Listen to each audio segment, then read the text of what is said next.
Komaravelli temple దగ్గర కొత్తగా railway station రాబోతా ఉంది. కొమరవెల్లి మల్లన్న రైల్వే స్టేషన్ గా డెవలప్ అవ్వబోతా ఉంది. ఇదేంటంటే మనోరాబాద్ నుంచి కొత్తపల్లి వరకు కొత్త రైల్వే లైన్ కన్స్ట్రక్షన్ లో ఉంది. ఇది రైల్వే లైన్ దాదాపు సిద్దిపేట వరకు కంప్లీట్ అవ్వడం జరిగింది. తర్వాత అక్కడ టెంపుల్ ఉన్న దృష్ట్యా, పబ్లిక్ రిప్రజెంటేటివ్స్ నుంచి వచ్చిన డిమాండ్ దృష్ట్యా దీనికి సపరేట్ గా వర్క్ శాంక్షన్ చేసుకుని దాదాపు 6 కోట్ల బడ్జెట్ తో అక్కడ ఒక హాల్ట్ స్టేషన్ ని నిర్మించడం జరిగింది. దాదాపు పనులన్నీ కూడా కంప్లీట్ అయి త్వరలోనే అది ప్రారంభోత్సవానికి సిద్ధం కానుంది. ఈ స్టేషన్ ని ఒక హాల్ట్ స్టేషన్ గా డెవలప్ చేయడం జరిగింది. ఇక్కడ ఒక కొత్తగా ప్లాట్ఫామ్ తో పాటు స్టేషన్ బిల్డింగ్ రావడము, ఆలయం సంబంధించిన థీమ్ తో ఫసాడ్ ని డెవలప్ చేయడం జరిగింది.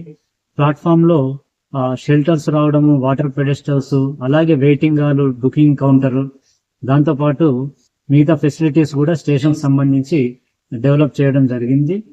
ఈ స్టేషన్ ఇప్పుడు దాదాపు పనులు పూర్తయి త్వరలోనే ప్రారంభోత్సవానికి సిద్ధం కాదు. ప్రస్తుతానికైతే ప్యాసింజర్ ట్రైన్లు ఆ రూట్ లో రన్ అవుతా ఉన్నాయి. ప్రస్తుతానికి ఏదైతే ట్రైన్స్ రన్ అవుతున్నాయో వాటికి హాల్ట్ ఇవ్వడం జరుగుతుంది. రాను రాను రోజుల్లో డిమాండ్ దృష్ట్యా దాన్ని దృష్టిలో పెట్టుకుని అవసరం మేర అయితే ఎక్స్ప్రెస్ ట్రైన్లు కూడా హాల్ట్ ఆపేందుకు అవకాశం ఉంటాయి. దానికి సంబంధించి కూడా ఏదైతే రిక్వైర్మెంట్ ఉంటుందో సౌత్ సెంట్రల్ రైల్వే కూడా దాన్ని ఫుల్ఫిల్ చేసి డిమాండ్ ని కూడా పూర్తి చేసేందుకు అవకాశం ఉంటుంది.